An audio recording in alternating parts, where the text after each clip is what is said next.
everyone. Welcome back to the Broncos Podcast Network and YouTube for the latest episode of Broncos Now. As always, I'm your host, Sydney Jones. And coming up on today's episode, the Broncos were back at practice today as they continue to prepare to face the Vikings on Sunday night. We'll hear from head coach Sean Payton, quarterback Russell Wilson, and safety Justin Simmons on today's episode. All that and more coming up.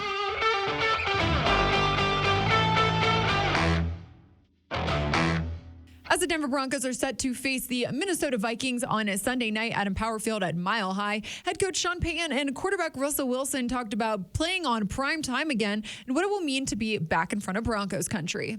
Playing this game at home and having a home crowd, I think it's significant, and we're looking forward to that. It looks like the weather's going to be good, and you know, we're going to count on that crowd noise and all the things that you gain when you play at home. Yeah, it's important. It's you know, winning matters. It's obviously important for us to, you know, play our best football game this week. These guys are good. You know, I watched it on the film. These guys can really play. They know what they're doing. And they're coached well and everything else. They got great players. I've played a lot of these guys from the Vikings over the years. You know, I know Harrison Smith for years and gone against him obviously in the NFC. And Daniil Hunter, I know how special he is. He's having an unbelievable year. It's no doubt that he's one of the best in the game. There's a lot of guys on that side of the football that can play on the defense. We got to bring our best game. We got to play great in front of our fans. Obviously, to come back home after a great, road win with all of our fans coming to Buffalo, which was fun, and then coming back here at home in front of Broncos country, it matters. And hopefully we can, continue to stay focused on one play at a time, one practice at a time, and one game at a time. And looking ahead to that Vikings matchup, head coach Sean Payton talked today about his impressions of Vikings quarterback Josh Dobbs. You know, when you hear the stories about, coach giving him the routes over the headset. First time I met him, Tennessee had 7 or 8 draft-eligible players, and we had flown in to work those guys out. He was one of them. Kamara was one of them, and so we had dinner with them all. The next day we worked them all out, and he and Alvin were in the quarterback room. And Pete Carmichael and I think, went in, and what was impressive is how smart both of them were. And, of course, the quarterback is one thing, and then Alvin the same way, but it was pretty impressive. And so, from afar you follow his career some, but his football IQ obviously is unique and rare. And safety Justin Simmons added to that, talking about what he's seen from Dobbs on film. I think the number one thing is the poise with him. He's obviously bounced around a little bit, but, man, he's so smart. The fact that you can come in, I don't know what it was when they played Atlanta, but like 2 days maybe, and you come in and find a way to win a football game, and it's not easy to win in this league. And so, and on the road at that, you're working snap count cadences on the sideline right before you're going in. I think that just shows a testament of the culture that they have and the type of guy that he is. And so it's going to be a challenge for us defensively. And he does a really good job, to answer your question. He does a really good job extending plays and just making things happen. A lot of the times, in the first couple seconds of a down, the play may not be there, but he does such a good job of being elusive in the pocket, using his legs when he needs to, but throwing the ball downfield as well with all the, we talked about earlier, with all the targets that he has. And so it's going to be a challenge for us defensively on that note too, man, containing him, making sure that he doesn't have a chance to extend plays and doing a good job in rushing coverage. And looking at the Broncos, specifically this offense, head coach Sean Payton talked about what he hopes to clean up, and quarterback Russell Wilson detailed what the next steps are in the development of this offense. Look, it starts with reducing the penalties, and it starts with reducing some of the unforced errors, and there's going to be times it's not a perfect game, it's an imperfect game. But some of the self-inflicted mistakes are the ones that are frustrating, and so when we get there, I'll let you know. Yeah, discipline, being really clean, no penalties. When we go forward and not go backwards, I think we're arguably one of the best in the world at what we do. From the physical run game to the red zone to all the things that we can do. I think the biggest thing is that this game's hard to play when it's 3rd and 15, 3rd and 17 against really good pass rushers and everything else. And so I think the best thing we can do is stay on schedule. When we stay on schedule, we give ourselves a great chance. And so that's our focus, playing clean football. These guys are really good. They're coached extremely well. They got, like I said, you have great players, some of the best that have played this game on the defensive side of the ball, and Harrison Smith and Daniil is a really good player too, and some other guys. So we gotta play clean. Plus, as leaders on this team, Russ and Justin talked about keeping this team focused on the 3-game win streak. Yeah, I think we got to have great practices. I think that's the biggest thing. Great meetings, great practices. Stay energetic and stay high on the momentum, but don't get too high where we forget the work, and the process and how we got here in the past 3 games. We've gotten here by a few ways. Number one, I think that the defense is doing a tremendous job of playing great defense. I mean, these guys every day they're putting the effort in. Vance Joseph has done a tremendous job of really shifting the narrative, and these guys have really put in amazing effort. I think on offense, we've really done some really great things. I think we've really come up clutch when needed to as well, and that's what this game's about, And we've gone against some really tough teams over the past several weeks, and some teams that are top in the league, and we know who we are, we know who we can be. And so I think just stay there, just stay the course, and keep rising. I think the other big part of it, and I told you guys a couple of weeks ago, the best thing we can do as the season goes on is have great fundamentals. As the season goes on, we want to be the special, make special plays, but also play with great fundamentals and great awareness and great situational football.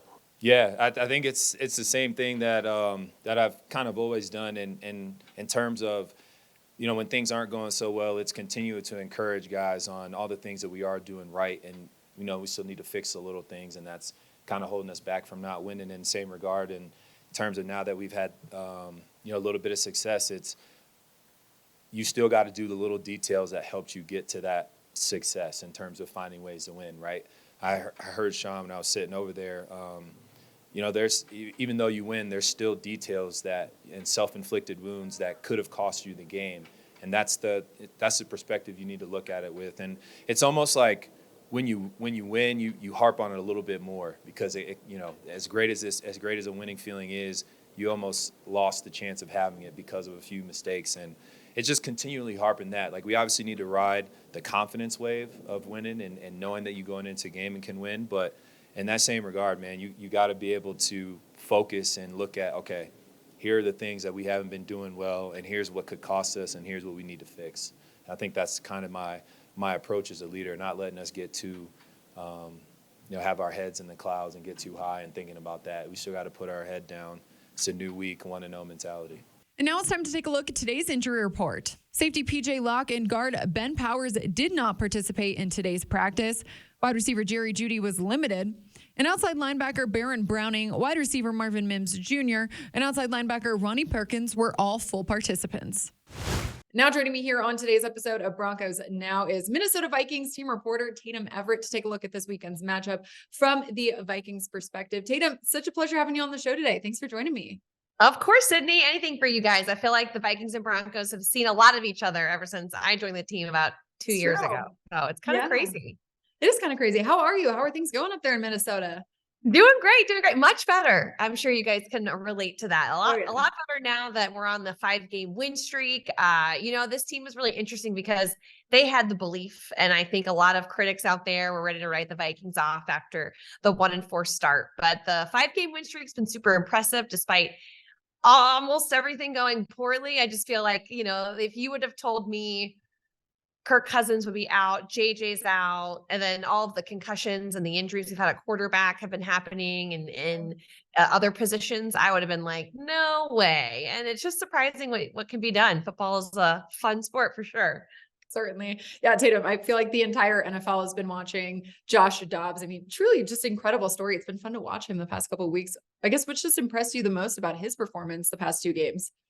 Just his ability to pick things up quickly. Hats off to the coaching staff because, they're literally drawing up plays on the sideline during that Falcons game on a whiteboard to get him set and prepared. And even telling him, like, don't worry about the huddle, no huddle. Let's go in there and just tell him where things are going. And the wide receivers and the tight ends would fill in the blanks. Like, yeah, I'm going to go this route. I'm going to do this route. And he's just watching a lot of the plays that he completed against the Falcons. He had just watched in practice. He hadn't even gone through. So it's just remarkable what he's able to pick up. how natural he is at being a leader. These guys are already bought into him. And I spoke with our center, Garrett Bradbury, who's now learned 3 cadences in 8 days to get ready for this moment. Right. He just said that Josh is just a guy's guy. He's already hanging out with his line. He has a place to stay now. He's not at the hotel. He's feeling like he's a little bit more at home. Right. So I think that's what's impressed me the most is just the way that he's handled all of the national attention.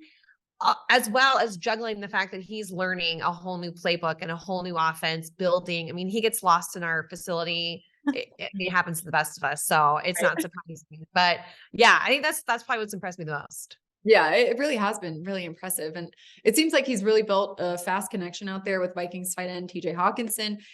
Over the past couple games here, what do you think's made their connection so special that this Broncos defense should be on the lookout for on Sunday night? Yeah, for sure. I can't agree with you more. In fact, we interviewed TJ Hawkinson this week for our one-on-one. We do one every week with a player, and TJ and Josh worked out in the off season together for the past couple of seasons, randomly enough. TJ lives in Tennessee in the off season, and so does Josh. And so Josh would text a bunch of the tight ends in the area and get them to go and throw the ball. And TJ said that was a day that they don't miss because they know they're going to get an NFL caliber quarterback out there throwing them a great ball. So those guys already had a little bit of chemistry from the off season, which I think is really interesting because, when you go into a room, I mean, Josh didn't know any of his offensive linemen's names. So at least he knew TJ's name when he got in the game. I think that's really helped. I think also when you have like a mobile quarterback, and he's able to extend plays. TJ is well aware of that and knows, okay, so I know that if he doesn't see me in, read 1 or read 2, he may improvise, and I need to be able to extend and look for where his eyes are, look for where I can get open at different spots. And so I think that's kind of what TJ's been really mindful of. He says that right now his main goal for Josh was just to be reliable. And that's just making the right calls on reading defenses and things like that. It's pretty interesting though. TJ's been doing this while getting injured in the Falcons game. He had an injury in his abdomen, a rib issue. And so it's been, he's been doing this with playing with pain. And we all know rib injuries are brutal. They just don't feel good. And the fact that he had one of his best games of his career last week while suffering from an injury is just insane. Well, I know the Vikings have been ramping up wide receiver Justin Jefferson as well. We're ramping up his workload at practice. So Tatum, what's the latest on him? If he is able to play on Sunday, what's going to mean to have him back? Yeah, I definitely think it's going to be a weekend call. He has been practicing. His 21-day window was opened up last week, so we're going to reach that 2-week mark soon. If it's not this game, it'll be the Monday Night Football game, and I know fans are waiting to see him in action. Josh Dobbs, I don't think has been around as a starter a more talented group of players before. And so I think that when you add Justin Jefferson in the mix, it only obviously gets better from there. And I spoke to Josh last week in the locker room after the game, and I asked him that question, like, what's it going to be like? You guys are like waiting around for JJ to come back. And he was like, I'm so excited. It's only going to bring our offense to the next level. He said that when he was with Detroit for 2 weeks last season, he watched JJ during warmups and during the game, watching how he gets in and out of his routes, how he bursts off the line, and that he was just so impressed with him. But the main thing now, being in the same locker room with him, that he's impressed with is his attitude, how much energy he brings when he gets into the locker room or when he's out at practice. And so I obviously see the connection in all of our behind the scenes video that our Vikings Entertainment Network captures. He's always like hyping up Josh after big plays. JJ's a team captain, so he really has taken his duties very seriously. He travels with the team despite injury. And so I know he wants to get out there. And, I've heard from a close source that he really, really wants to get out there. And it's not him, by the way, it's another person, but that he wants to get out there. And the win streak really is a good motivator for him to want to work back in, especially. Definitely. Yeah. Well, Tatum, on the other side of the ball, then, what's the Vikings defense's identity this season? What should the Broncos offense really expect from that unit on Sunday? Yeah, I feel like these teams have a lot of similarities in the fact that their defense is taking away the ball right now at a really good rate, and their offenses are holding on to the ball. They're protecting the ball right now, and so I really think that turnover margin is going to be so huge in this Sunday night game.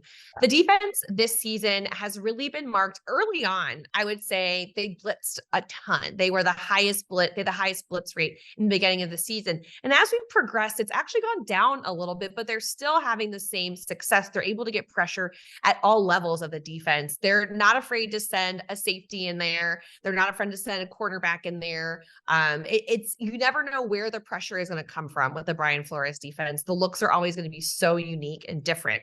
And Russell Wilson is an experienced quarterback. They know that they're going to have to really disguise things if they want to get the pressure on Russell Wilson, especially with the way that your offensive line is playing and how together they are. But this defense is creative. They fly around. They're having a ton of fun. Every player I talk to just says how much fun they're having playing in Brian Flores' scheme. And I think the more fun you have, the more loose you play, which again creates these turnovers, and they're just having a great time. So I think for the Broncos offense, it's mainly just being able to create explosive plays, because I think that's what kills the drives a little bit. You know, they're not a highly penalized defense either. So if they're able to create more explosive plays against this defense, that's where you get more effective. But the pressure will be there, because I think the biggest matchup for me to watch will be the Broncos run game against the Vikings run defense, because the Vikings run defense, since they allowed like 259 yards in Philadelphia, which was crazy, the last 8 games, they've been averaging 82 yards a game. So they've been keeping teams to under 100 on average. Both teams have so many similarities coming into this matchup, of course. You know, the Vikings are coming to Denver with this 5-game win streak. The Broncos are on a 3-game win streak. So prime time, I feel like it's going to be a really fun matchup, really fun game to watch. I know. And it's going to be electric. I love Mile High Stadium. I love Denver. I am so excited to go back there for a night game. We just did that preseason game, I think last year during the day. It was great. I mean, I can't wait to be out there.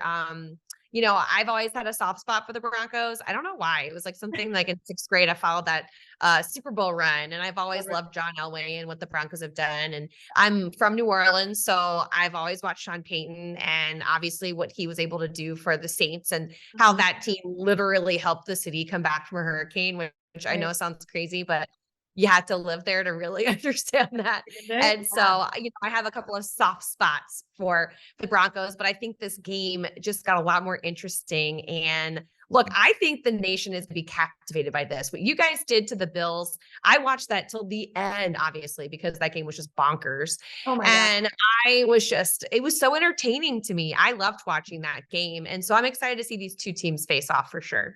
Yeah, me too. Tatum, can't thank you enough for coming on the podcast today. Appreciate you joining the show.